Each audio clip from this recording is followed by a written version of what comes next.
Hi, I'm Chloe Veltman and you're watching In Focus. Welcome to In Focus with Eden Lane.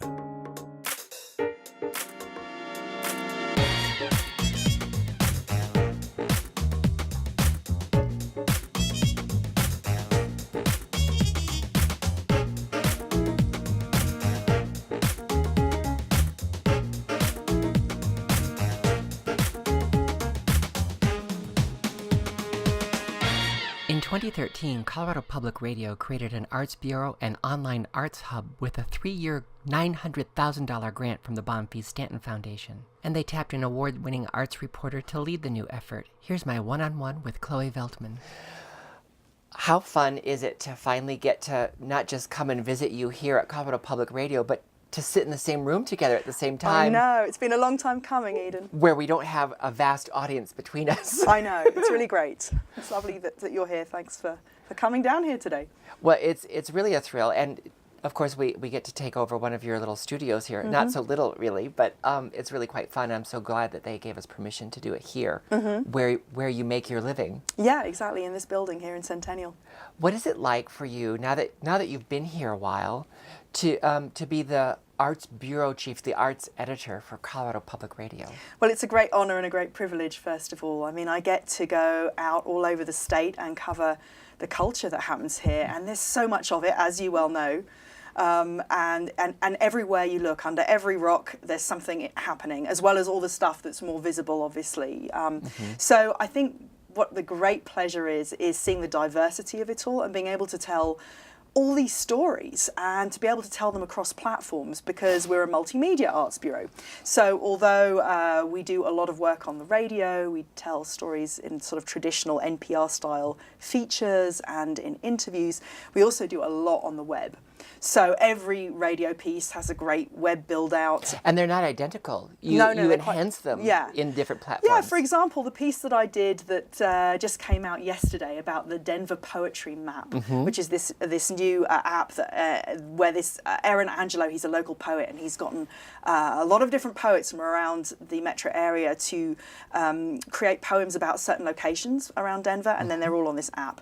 Anyway, I went out into the field, I did this story for the radio, but the web build out that we have has the map embedded in it, and it's got bits of audio of the poets reading out their entire poems, and then of course an article and photographs and all sorts of things that you don't have on the radio.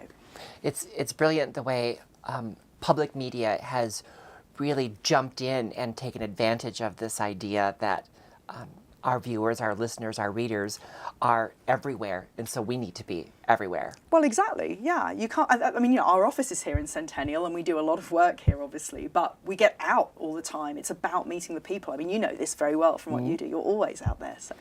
Speaking of meeting the people, you've been here a couple seasons now. Yeah. But it's our first chance to let our viewers know who this brilliant voice is that's leading the Arts Bureau on Colorado Public Radio. You started off as a dramaturg, right? That's right, yeah. My master's degree is in dramaturgy, which is basically a field, it's part of theatre studies. Mm-hmm. It's kind of looking at the literary aspects of theatre studies and looking at how a work for the stage reads to the audience. Dramaturgs typically also do things like research for productions, and they do post-show and pre-show talks and sit-in rehearsals and help the director execute his or her vision. It's kind of a weird niche in the theatre world. But anyway, I went from there to writing about theatre, actually, originally in New York City, where I was. And then I briefly went back to London, where I'm from, to work for a British newspaper called the Daily Telegraph, because I really wanted to write about culture. I decided I didn't want to be in the theatre, much though I love it. And then eventually I actually got a visa to come to San Francisco to cover technology for that newspaper. That's a big switch. Yeah.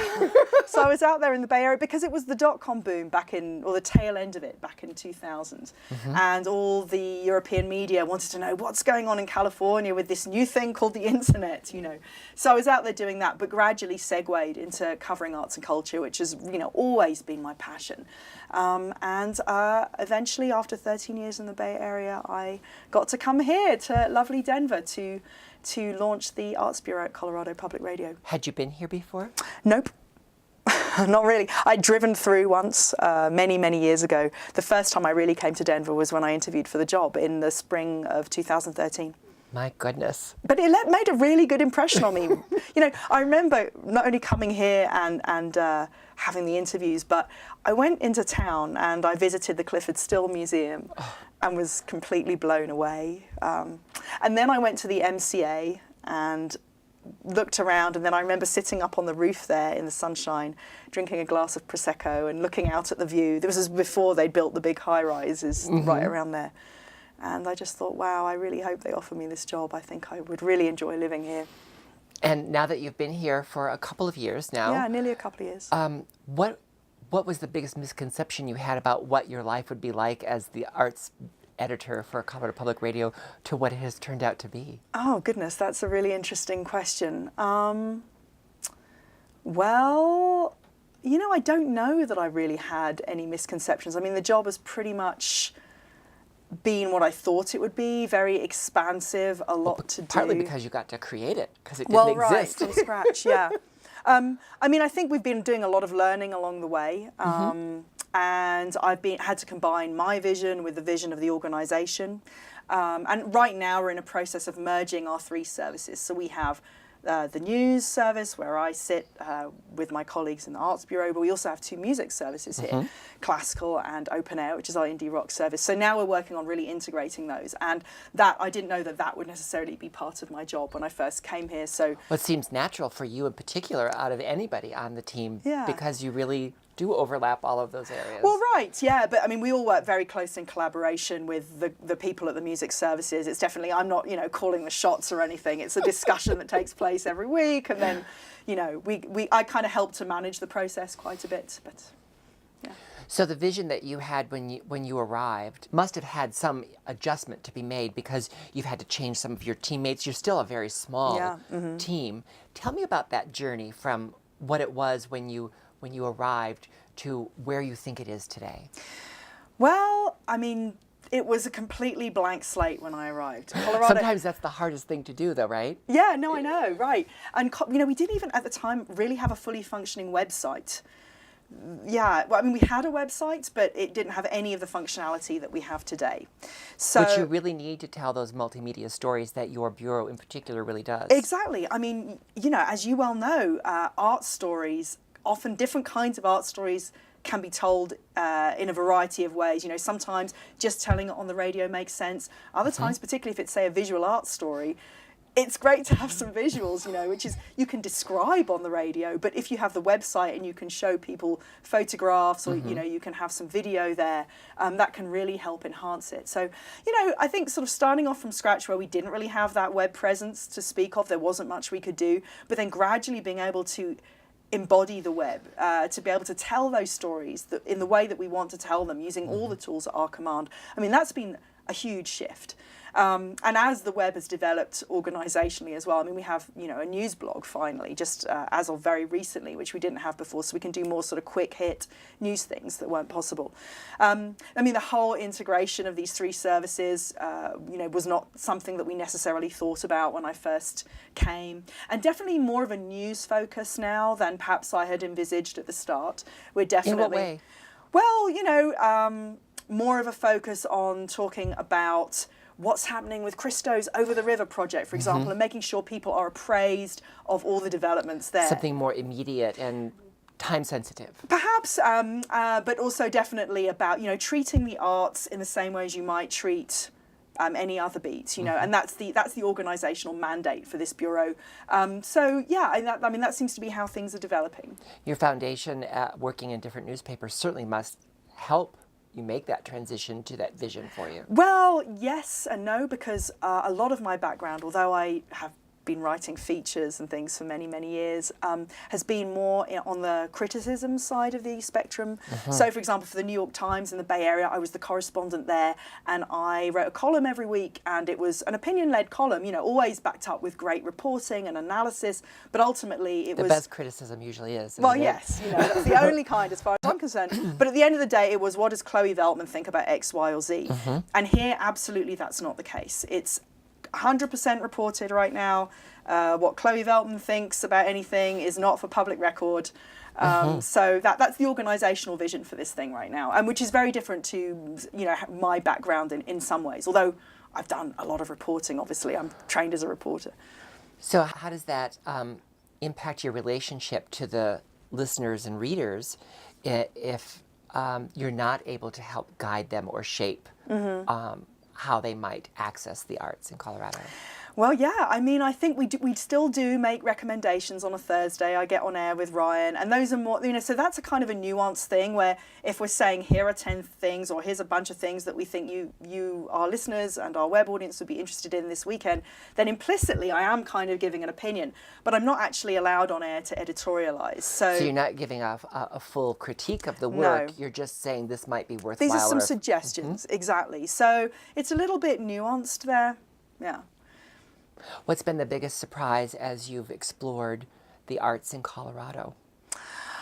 Wow. I mean, I don't think I had a clue about how much there is going on here. I knew when I came in that it would be a very exciting place to cover the arts, not just because of what's happening in the metro area, but because things percolating further afield. I'd heard about, for example, in Loveland, the art space that's still in development that's opening in with May. With an art space grant. Exactly, with this grant, and little towns like Lyons with their incredibly rich roots music history. But I didn't have really a clue that if you could, toddle off into the hills for 3 hours or 4 hours or 5 hours, you get to the most amazing opera house that was built in the 1890s and that's still functioning in some little ex-mining town. And producing world-class work. Well, yeah, like Creed Rep is one example. Or you go somewhere like the Tabor Opera House in Leadville and you can see the original lighting board that was operating in the 1900s, and they're still using it today. I mean, that sort of stuff blows my mind. And then, of course, there's also the diversity, because one thing that's really interesting is that, you have organisations that have their PR people that are constantly sending us their press releases. We know what's going on at Curious Theatre. We know what's going on at the Colorado Ballet. But we don't necessarily know what's going on in the communities all over the place where they're making more community-based art. They don't have people even thinking to send out word about what they're doing to the media, much less Colorado Public Radio, which is just a niche of the media. So getting out there and having meetings where you're talking to people, meeting people, and getting story ideas that I otherwise would have never even known. Like, I just did a piece for NPR about this Japanese singing competition called Kohaku Utagassen, which means... How long did that take you to learn to say? Oh my God, hours and hours. Kohaku Utagassen, and it means black and white singing competition. And it's a singing competition that's been going on in Denver for 40 years, a competition between male singers and women singers. And this is a huge phenomenon in Japan. It's been going on for a long, long time. But it only exists now mostly in the really big centres for Japanese immigration around the country. So LA, San Francisco, New York, and here's Denver with its tiny little Japanese population of just like a couple of thousand people or something, producing this amazing event every year for 40 years. So it was really fun to report on that, but I wouldn't have known about it if I hadn't gone into the community and had conversations with community members, and been told about it, because they're not sending out press releases about this stuff. That's one of the things where when an organization like Colorado Public Radio sees the value in having dedicated, trained arts journalists, as opposed to just a journalist trying to cover a wide variety of beats, that's the impact of that. You're able to recognize that and discover it. Well, right, yeah. I mean, that's the value. I mean, having a dedicated team, we can really get out there, have those meetings, see all the work. I mean, like you, we're out every night. The calendar's really full. Yeah. Tell me about your team and how did you assemble them? Well, it's been a long process. Actually, it was very sad because my first hire was this wonderful journalist from Canada, Arjane Woods. From Montreal? Yes. She passed away last summer. She was with us she moved to Denver specially for the job in October of 2013. She was with us for about 6 months, and then she passed away last July. So that was really a struggle. Having such a small team, of course, logistically that would have a huge impact. Yeah.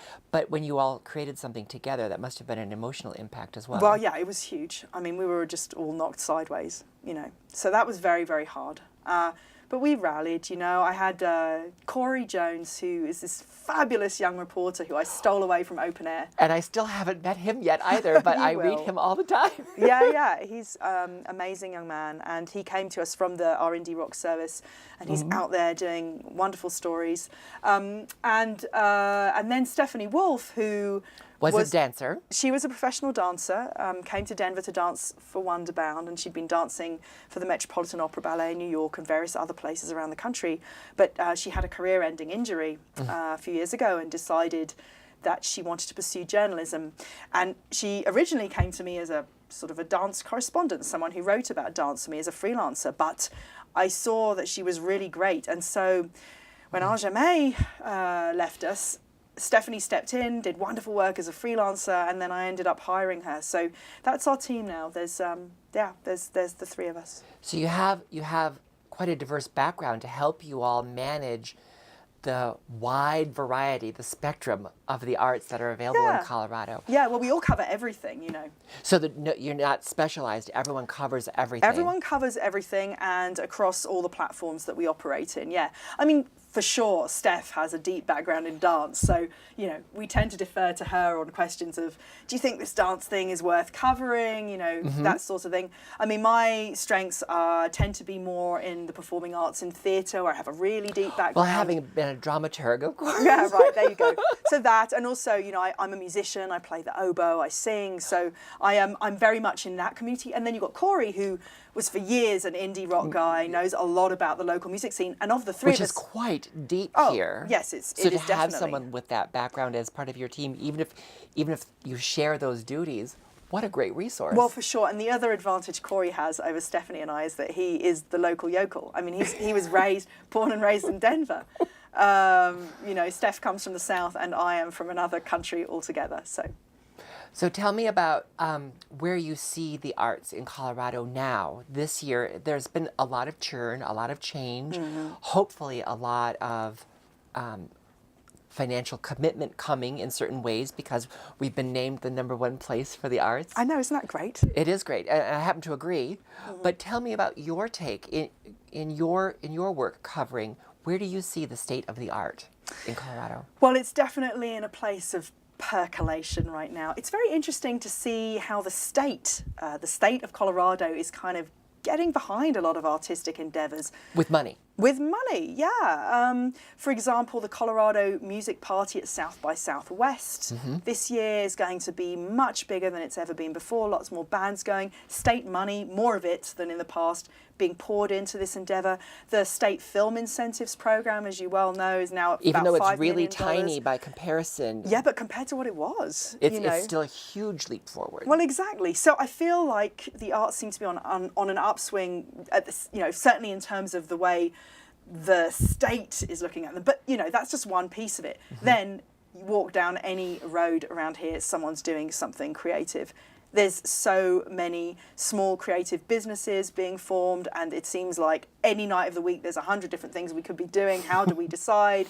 It's impossible. Right. You know, I'm sure you also find yourself, you know, quadruple booked and things like that. And how do you figure out, you know, what to go to? So, yeah, it's busy, right? It is. And then I think it's interesting to have things like big exhibitions like Cartier launching here, and Mark Mothersbaugh at the MCA, and you know, it seems Broadway to be, tours launching here. here. A lot of that going on, the 12 and so on. I guess that's not a tour yet, but no, it's happening here in Denver very soon. So I think there's a lot of energy. With all of that happening and all of that percolating going on around our state, how do you decide what you're going to cover, not just for your team, but for you? How do you decide what becomes the story you want to devote your time to? Personally, you mean? Well, first of all, we have to tell Colorado stories. So that's you know, does it involve Colorado people? Is it happening in Colorado, and how does it relate to the state of Colorado? Because, I mean, there's a lot of other arts media organizations that are, you know, pulling in content from other parts of the country, other parts of the world, and we definitely have a Colorado focus in our division.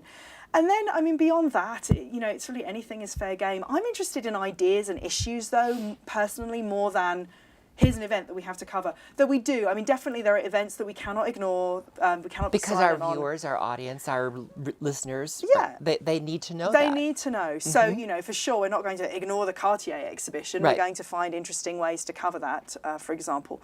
But, you know, I'm interested in sort of seeing what are these trends that are happening at the moment, or the story that doesn't get reported, like this one about this Japanese singing competition, or the piece I did for NPR about Eric Bransby, who's this 98-year-old muralist who was creating murals for the Works Project Administration back in, you know, decades and decades ago, in the late 30s, early 40s. So these are things that I'm uncovering that I want to tell people about that they may not know. So yeah, I mean, I think that also trying to find a not so obvious way into telling a big story is something that I always appreciate doing too. That's sometimes a little challenging because there's so much attention on some of the stories in town or across the state. Yeah, so how do you figure out a fresh way to tell it? I mean, I definitely think there's value to doing the 101 on something, because, you know, that we do need to tell our audiences, this is what it is, these are some of the highlights. They might be new to the arts, they might be new to the area, so we really must do that. Absolutely. Also, I mean, in my line of work, we do have the luxury of being sometimes able to tell more than one story about something. So, going back to Cartier, that's a case in point where we did the curator interview, but we also did an interview with a jeweler from Boulder, Todd Reed, who took us around to look at especially the men's jewelry, the men's pieces in that exhibition, and we had this sort of slightly different way. Which could very easily lead to another story about the crazy work that he's doing right there in his studio with those artisans in Boulder. Exactly, yeah. So, you know, always trying to find a different way as well as to keep our listeners and readers informed. So with all that happening, what do you look forward to in this coming season? I mean, we know that it really shifts into a different kind of gear over the summer. What is it that you're looking forward to as Chloe? As Chloe? Well, you know, I'm really excited to get to Creed Rep, actually, because they've got a big anniversary, years, yes. 50 years. So I think that's going to be something that I really want to do. I will be seeing you there because we're doing a full hour special with them. Oh, that's great. Yeah. Yeah, no, I mean, you know, what an amazing company. So I'm pretty excited to get up there and see. I think they have a world premiere as well, which is quite Colorado focused and maybe a good story for us. So I think that's my top thing. I like to get to Aspen in the summer. I mean, there's and Vail, you know, so I'm excited about what's going to be going on at those festivals too. Since you saw us come and set this up today, and you know what we have to do, share a little bit about what it's like when you go out to do a story and you're approaching it with a multimedia eye, not just for the radio. What do you bring with you, and how do you manage that process? Well, a lot less gear than you. I mean, I thought that I was, you know, a pack horse going out into the field, but compared to you, Eden, I look like I'm just, you know, it's all in my pocket in comparison. You know, the gear, there's not that much gear. It's basically your basic recorder and like a mic. Zoom or something like that? It's a Marantz recorder, Okay. yeah, an RE50 mic, pretty much. Actually, I'm using a shotgun mic these days. And to isolate the background sound, or why is that the reason you well, choose? yeah, I mean, it seems to just create I'm not much of a technician, but I actually find you don't have to have the microphone right in someone's face to get really good sound. So it can kind of help people feel more comfortable. It's great for picking up those sort of more in the distant sounds too, that you want them to come out more clearly. And then so I have this trigger holder, which I love. It's like a gun. So I've got my Marantz around my shoulder, my mic. I have a camera, and usually I'll have Like a DSLR kind of camera? well, sometimes it depends. Yes, that, or sometimes if I'm not organised, sometimes I go into the field even with my iPhone, and sometimes the photos for We've the web done are okay. full episodes on just iPhones. Yeah, It's amazing. It is amazing. Yeah, so you know it depends, and then I always carry a notebook and pen, and that's about it. That's about it. The notebook and pen, nothing can. If that's all you have with you, you can still tell a story, can't you? I know, right? And actually, to come back to the iPhone, in a pinch, that's an amazing recording tool as well. Just plug a good mic into it, and you're ready to go. Well, even I've done once upon a time in the depths of the cold, snowy day last spring, I got wind of a scoop that was going on with the Colorado Symphony, which involved them potentially getting into bed with a church downtown as a potential venue where they might be producing concerts, you know, and this Wow. was, and it was a Sunday, it was heavy snow, I didn't have any of my gear, I was at the studio, but I woke up and I thought, you know, I'm a nice Jewish girl, but I'm going to attend that church service this morning. So I did, but I had nothing but my iPhone. I went around and did some interviews with the people at the church, and sure enough, they were that was the Sunday when they chose to tell the congregation that possibly the symphony might be coming in, and they sought feedback. So it was very lucky. And then I came home and I worked with our news director, and we pulled together a newscast piece and a web story for the next day. But it was Sunday, and all I had was my iPhone. And it actually was okay. I mean, the voice tracking, which I did in my closet with a blanket over my head, was not optimal. Yes. But in terms of the actualities, you know, the interviews. You've given away my secrets too. I so often have to do that. You know, you do what you have to do, right? There has to be a clean, good sound, you know. But the best tools are the ones you have available. Well, right. Sometimes you do what you have to do, and the story came out well in the end, and it was there on Monday in newscast. So, you know, we were very timely with it, and it was a nice scoop. All with the iPhone. Well, I've been loving the work that your entire team and you in particular have been doing since you've come here and created this much needed bureau at Colorado Public Radio.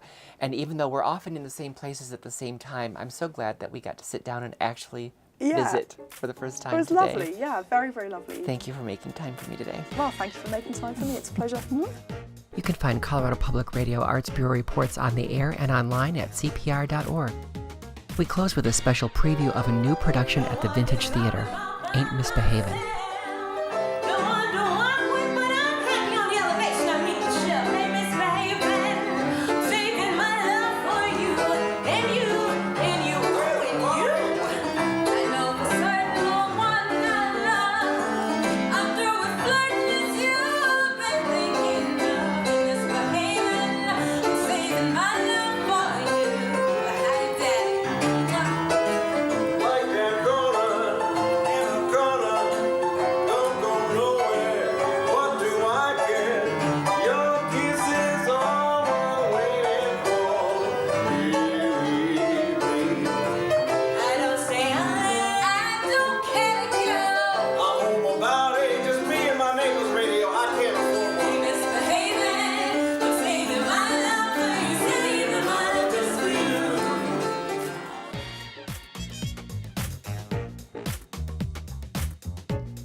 Remember to join us on Facebook and Twitter.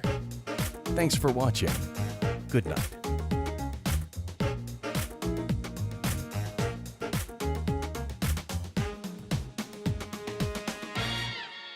Bug.